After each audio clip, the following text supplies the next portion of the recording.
So এই আয়াতে আল্লাহ সুবহানাহু ওয়া তাআলা বলছেন যে পবিত্রতা ঘোষণা করছি সেই শক্তির যিনি সৃষ্টি করেছেন। কি সৃষ্টি করেছেন? আল্লাযী খালাকাল আজওয়াজা কুল্লাহা।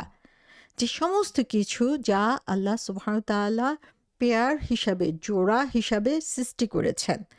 সো আজওয়াজ শব্দটার অর্থ আমরা সাধারণত দেখি যে এটার অর্থ করা হয় এভাবে যে পেয়ার অথবা জোড়া অথবা হচ্ছে স্পাউসকে বোঝানোর জন্য আজওয়াজ শব্দটা ব্যবহার করা হয়ে থাকে। সো এখানে আজওয়াজ শব্দের অর্থ জোড়া, সেটা ঠিক আছে। যেমন হচ্ছে মেল এবং ফিমেল বোঝানোর জন্য, মেল ফিমেল জোড়া বোঝানোর জন্য হচ্ছে আজওয়াজ শব্দটা বলা হয়ে থাকে। এখানে যে কোনো ক্যাটাগরি এবং কাইন্ড, প্রকার বোঝানোর জন্য এটা ব্যবহার হয়ে থাকে। সো একদিকে হচ্ছে পুরুষ স্ত্রী এই পেয়ার বোঝানোর জন্য এটাকে ব্যবহার করা যেতে পারে। আরেকটা হচ্ছে যে কন্ট্রাস্টিং বোঝানোর জন্য, দুইটা জিনিস কন্ট্রাস্ট করে সেরকম অর্থ বোঝানোর জন্য হচ্ছে আজওয়াজ শব্দটা। যেমন ঠান্ডা এবং গরম একটা আরেকটা পরিপূরক, মাটি এবং পানি একটা আরেকটা পরিপূরক, দুঃখ এবং আনন্দ একটা আরেকটার পরিপূরক, লাইক স্বাস্থ্য এবং অসুস্থতা। সো এই সমস্ত কিছুকেই আবার এই যে একটা আরেকটার পরিপূরক, তারা একই অর্থের না, কিন্তু সেটার জন্য আজওয়াজ শব্দটা ব্যবহার করা হয়ে থাকে। সো এখানে আমরা দেখি যে যে কোনো ধরনের প্রকার এবং ক্যাটাগরি বোঝানোর জন্য আজওয়াজ শব্দটা কোরআনে ব্যবহার করা হয়েছে। এটা এই আজওয়াজ শব্দটা হচ্ছে আল্লাহ আরবিকে ব্যবহার করা হয়ে থাকে মানুষের জন্য, যে কোনো প্রাণীর জন্য, অথবা গাছপালার জন্য। এই সমস্ত কিছুর জন্যই আল্লাহ সুবহানাহু ওয়া তাআলা এই আজওয়াজ শব্দটা ব্যবহার করে থাকেন। তাহলে এখানে আমরা দেখি যে এক নম্বর আমরা দেখি যে স্বামী স্ত্রী অথবা পুরুষ মহিলা বোঝানোর জন্য এই শব্দটা ব্যবহার করা হয়ে থাকে। সো এটা মানুষের জন্য যেমন অ্যানিমাল লাইফের জন্য, তেমনি হচ্ছে প্ল্যান্ট লাইফের জন্য এটা প্রযোজ্য। আবার অপোজিট ফোর্স যেগুলো পজিটিভ এবং নেগেটিভ ফোর্স, সেটা বোঝানোর জন্য আজওয়াজা ব্যবহার করা হয়ে থাকে। যেমন হচ্ছে ইলেকট্রন, প্রোটন, এই দুইটা হচ্ছে একটা আরেকটা পরিপূরক, সেটাকেও আজওয়াজ বলা হতে পারে। সো এখানে তাফসীরকারগণ বলেছেন যে অল ডিফারেন্ট স্পেসিস এবং টাইপ হচ্ছে আল্লাহ যা কিছু সৃষ্টি করেছেন, যে খালাকাল আজওয়াজা কুল্লাহা, যে আল্লাহর যত সৃষ্টি আছে, ডিফারেন্ট টাইপ, ডিফারেন্ট স্পেসিস, সব কিছু এটার অন্তর্ভুক্ত হয়ে যায়। সো আল্লাহ এখানে আমাদেরকে বলছেন যে ডিফারেন্ট কালারে তিনি সৃষ্টি করেছেন, ডিফারেন্ট অস্তিত্ব দিয়ে তিনি তৈরি করেছেন। আবার দেখা যায় আল্লাহ সুবহানাহু ওয়া তাআলা যে জিনিসগুলো তৈরি করেছেন সেগুলোর মধ্যে স্বাদের ভিন্নতা রয়েছে, সেগুলোর মধ্যে চেহারার ভিন্নতা রয়েছে, আকারের ভিন্নতা রয়েছে, কিন্তু সমস্ত কিছু মিলিয়ে সমস্ত কিছু হচ্ছে আল্লাহর সৃষ্টি এবং একটা আরেকটার পরিপূরক হিসাবে আমরা এই পৃথিবীতে দেখে থাকি। সো এখানে আজওয়াজ শব্দটা বুঝতে হলে আমাদেরকে বুঝতে হবে যে আল্লাহ সুবহানাহু ওয়া তাআলা মানুষের মধ্যে, প্রাণীদের মধ্যে, পাখিদের মধ্যে, ইনসেক্টদের মধ্যে, প্ল্যান্ট কিংডমে সব জায়গায় হচ্ছে মেল ফিমেল হিসেবে সৃষ্টি করেছেন। এটা একদিকে প্রকাশ পাচ্ছে, আরেকদিকে তাফসীরকারগণ বলেছেন কন্ট্রাস্টিক জিনিস বোঝানোর জন্য ব্যবহার করা হচ্ছে। আবার আমরা দেখি যে কোরআনে আল্লাহ সুবহানাহু ওয়া তাআলা বলেছেন ফাআলহামাহা ফুজুরাহা ওয়া তাকওয়াহা, যে মানুষের মধ্যে দুইটা অস্তিত্ব আল্লাহ সুবহানাহু ওয়া তাআলা দিয়েছেন। একটা অস্তিত্ব হচ্ছে সীমাভেদ করার চেষ্টা করে, আরেকটা অস্তিত্ব হচ্ছে আল্লাহকে ভয় করে তার নির্দেশ পালন করার জন্য চেষ্টা করে। তেমনিভাবে আমরা দেখি আমাদের বডির মধ্যে, আমাদের নিজেদের মধ্যেই হচ্ছে দুইটা কন্ট্রাস্টিক জিনিস রয়েছে। একটা হচ্ছে আমাদের শরীর, আরেকটা হচ্ছে আমাদের আত্মা।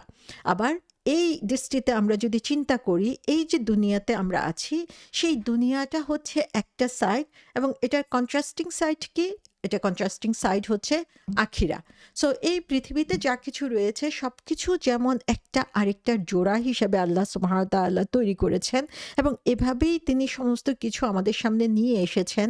তেমনিভাবে আমরা যদি চিন্তা করি তাহলে দেখা যাবে যে এই দুনিয়াটারও একটা কন্ট্রাস্ট বা কমপ্লিমেন্টারি পার্ট থাকা দরকার, এবং আখিরাত তখনই আমাদের সামনে চলে আসে যে আখিরাতকে আমাদের অস্বীকার করার কোনো শক্তি নাই আমরা যদি স্বাভাবিক দৃষ্টিতে চিন্তা চিন্তা করি।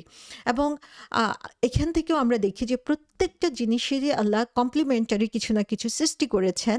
কিন্তু আল্লাহ সুবহানাহু ওয়া তাআলা হচ্ছেন এমন একজন শক্তি, যে কারণে আবার সুবহানা শব্দটা চলে আসে এটার সাথে, যে তিনি এমন একজন শক্তি, তিনি এত পারফেক্ট এবং তার কোনো ব্যাপারেই কোনো ধরনের সহযোগিতার দরকার নাই, কোনো কমপ্লিমেন্টেরও দরকার নাই। তিনি হচ্ছেন ইউনিক। তো দুনিয়ার সমস্ত কিছুরই কমপ্লিমেন্টের ব্যাপার রয়েছে, কিন্তু আল্লাহ হচ্ছেন এমন একজন শক্তি যে তিনি এই সমস্ত কিছুর ঊর্ধ্বে, যে কারণে হচ্ছে তার কোনো তার সাথে আর কারো কোনো অস্তিত্ব নাই, তিনি একক এবং অদ্বিতীয়।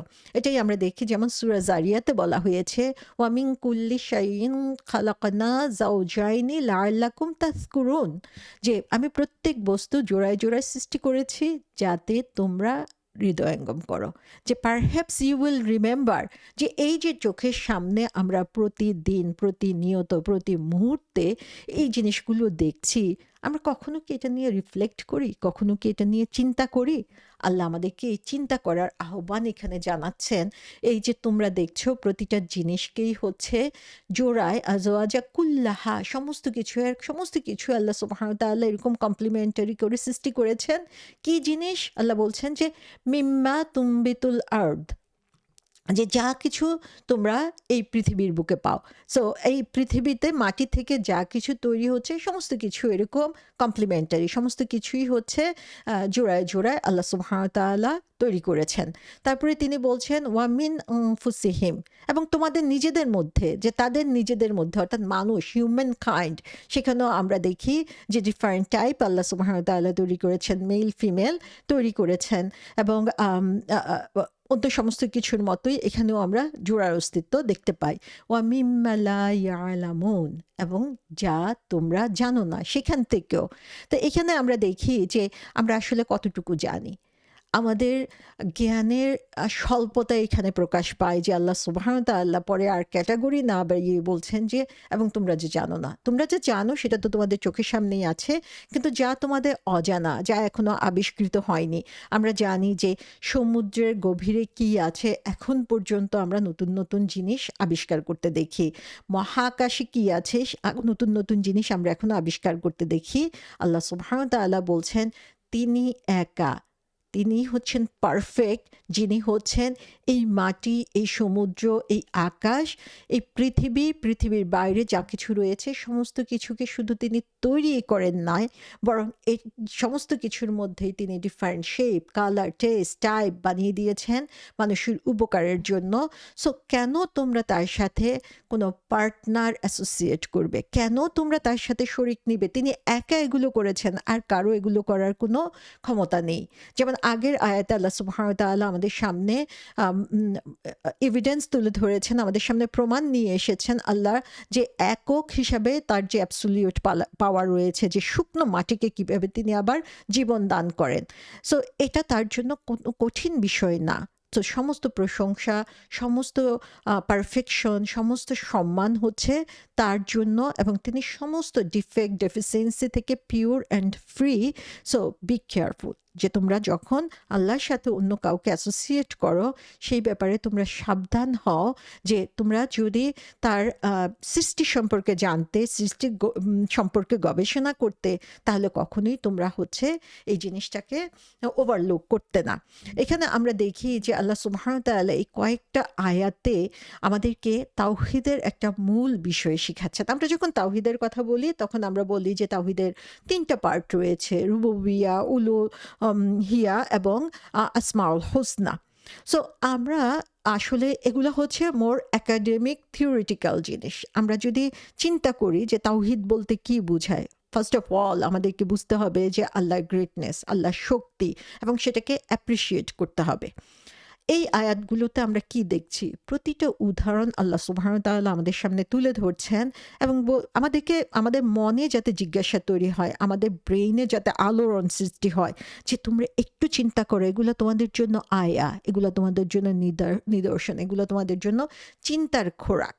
যে তোমরা এগুলো দেখে তোমাদের কি মনে হয় এর পিছনে কে কাজ করছে, কে এগুলো তৈরি করছে? সো এই যে চিন্তা, এই যে শিক্ষা, এটাই হচ্ছে তাওহীদের শিক্ষা। ইব্রাহিম আলাইসাল্লামের জীবন থেকে আমরা দেখি, তিনি দেখলেন যে জন্মের পর থেকে সবাই হচ্ছে দেবদেবীর পূজা করছে, কিন্তু তিনি সেটা মেনে নিতে পারলেন না। তখন তিনি এক্সপ্লোর করা শুরু করলেন। তিনি চিন্তা করলেন সূর্যের কথা, এত পাওয়ারফুল, নিশ্চয়ই এটা রব হওয়ার উপযুক্ত। কিন্তু দেখলেন যে সে সূর্য অস্ত যায়। তারপরে তিনি চাঁদ দেখলেন, এত সুন্দর আলো, কিন্তু দেখলেন যে সকালবেলায় সে চাঁদ আবার চলে গিয়েছে। তো তিনি তখন রিজন করলেন, তিনি তার যে আকল, যে বুদ্ধি আল্লাহ সুবহানাহু ওয়া তাআলা দিয়ে দিয়েছেন, সেই বুদ্ধিতে তিনি চিন্তা করলেন যে যে হচ্ছে মহাশক্তির অধিকারী, সে তো এরকম হতে পারে না যে কিছুক্ষণ থাকবে কিছুক্ষণ থাকবে না, তার অস্তিত্ব সবসময় বুঝে যাওয়ার কথা। তখনই তিনি তার আসল রবকে চিনতে পারলেন। যেমনভাবে সেই বেদুইনের কথা এর আগের আয়াতে আমরা আলোচনা করেছি, যে রিয়েলাইজ করতে পেরেছে যে কে আল্লাহ, আল্লাহকে সে সৃষ্টি দিয়ে চিনতে পেরেছে, সৃষ্টির দিকে তাকিয়ে সে চিনতে পেরেছে। সো আমরা যখন নিজেরা তাওহিদ নিয়ে শিখবো, আমাদের বাচ্চাদেরকে তাওহিদের কথা শিখাবো, আমরা আসলে তাদেরকে যদি থিওরি ধরে রুবুবিয়্যাহ, উলুহিয়্যাহ, আসমাউল হুসনা বলি, সেটা তারা ওই একাডেমিকভাবেই চিন্তা করবে। কিন্তু তাদেরকে যদি আমরা রিলেট করতে চাই, তাহলে বাচ্চাদেরকে, নিজেদেরকে আমাদেরকে শিখতে হবে এই প্রকৃতি থেকে, আল্লাহ যে নিদর্শনগুলো আমাদের সামনে দিয়ে দিয়েছেন সেগুলো থেকে। তাহলেই আমরা চিনতে পারবো আর রহমানকে, আর রাহিমকে, আর রাজ্জাককে। সমস্ত কিছু আমাদের চোখের সামনে তখন চলে আসবে। আর যখনই এই শিক্ষার, এডুকেশনাল দিকের একটা বিশেষ একটা অংশ হলো যে most effective way to teach হচ্ছে, ফার্স্টে হচ্ছে রিজনটা উল্লেখ করা, তারপরে হচ্ছে নির্দেশটা তাদেরকে জানানো। এখন যদি আমি আমার বাচ্চাকে এই জিনিসটা বুঝাই যে একবার চিন্তা করো তো, এই গাছটা কে তৈরি করেছে, এই গাছে কে ফল দিচ্ছে, তোমার মনে কি মনে হয় যে এই শক্তিটা কার হতে পারে, কে এই বীজ থেকে চারাটা বের করে নিয়ে আসছে, তখন তাকে আমি বলতে পারি যে হ্যাঁ, আল্লাহ এক, এবং আল্লাহর যে এত ক্ষমতা, এবং আল্লাহ সুবহানাহু ওয়া তাআলা এগুলো সব আমাদের জন্য দিয়েছে। তোমার কি মনে হয় না যে প্রতিটা ক্ষেত্রে তাহলে আল্লাহর নির্দেশে আমাদের মেনে চলতে হবে? সো এভাবে যখন বাচ্চাদের কাছে ফার্স্টে আমরা জিনিসটা ব্যাখ্যা করব, এবং তারপরে হচ্ছে তাকে নির্দেশ দেব যে so now follow Allah as he asked us, তখন হচ্ছে সেটা তাদের মেনে নিতে অনেক বেশি সহজ হবে, ইভেন আমাদের জন্য। এবং এখানে আমরা দেখি যে আল্লাহ সুবহানাহু ওয়া তাআলা প্রথমে তার যে নিয়ামতগুলো, তার সাইনগুলো আমাদের সামনে আছে সেগুলোর কথা তুলে ধরে তারপরে তিনি বলছেন সুবহানা, যে তোমরা যদি ওইটা নিয়ে চিন্তা করো, তাহলে তোমাদের মাথায় কখনোই এটা আসবে না যে আল্লাহর সাথে অন্য যেই জিনিসগুলোকে তোমরা শরিক করছো, তারা এগুলার কোনো ব্যাপারে শরিক হতে পারে। সো তাকে, তার পারফেকশন নিয়ে তোমরা কোনো ধরনের সন্দেহ করবে না। এবং যেই লোকের কথা আমরা এর আগের প্যাসেজে পড়েছি, সেই লোকের কথা আমরা দেখি যে সে কিভাবে নিজেকে প্রেজেন্ট করেছিল। সে বলেছে যে আমি কি তার ইবাদত করব না যিনি আমাকে সৃষ্টি করেছেন? আমি কেন তাদের ইবাদত করব যারা আমার কোনো উপকার করতে পারে না? তারপরে সে বলল যে আমি এই এক আল্লাহর উপরে বিশ্বাস করেছি। সো এই যে রিজনিং এবং সুন্দরভাবে উপস্থাপন করা, তারপরে হচ্ছে মানুষকে ধ্রুব সত্য যেটা সেটা জানিয়ে দেওয়া, সেটা হচ্ছে আমাদের এডুকেশনাল যে ওয়ে, সেটার মোস্ট এফেক্টিভ ওয়ে। তো এখানে আমরা দেখি যে আয়াত ৩৩ থেকে ৩৬ পর্যন্ত আল্লাহ সুবহানাহু ওয়া তাআলা কিছু নিদর্শনের কথা আমাদের কাছে বলে দিয়েছেন।